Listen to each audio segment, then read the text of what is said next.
Bonjour.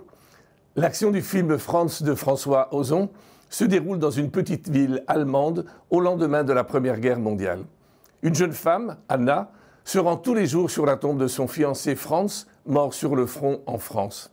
Cependant, ce jour-là, un jeune Français, Adrien, est venu se recueillir sur la tombe. Adrien se présente à Anna ainsi qu'à sa famille comme un ami de Franz.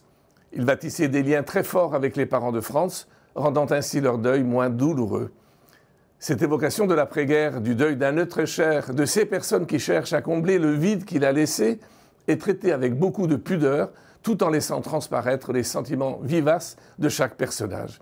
En s'inspirant librement du film Broken Lullaby de 1932 du cinéaste Ernst Lubitsch, François Ozon signe un pur film de genre mélodramatique au classicisme élégant et soigné, renforcé par le choix du noir et blanc avec un recours à la couleur sélectif.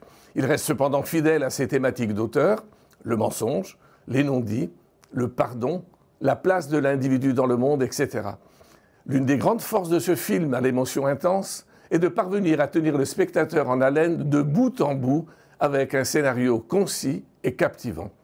La profonde justesse d'interprétation des comédiens, de même que le mystère planant autour des personnages, achève de rendre le film appréciable du plus grand nombre.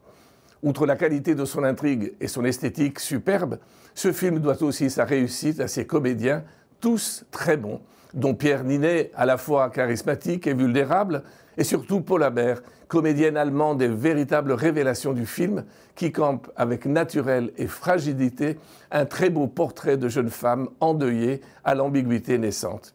Vous allez assurément passer un bon moment de cinéma, alors bon film et à bientôt.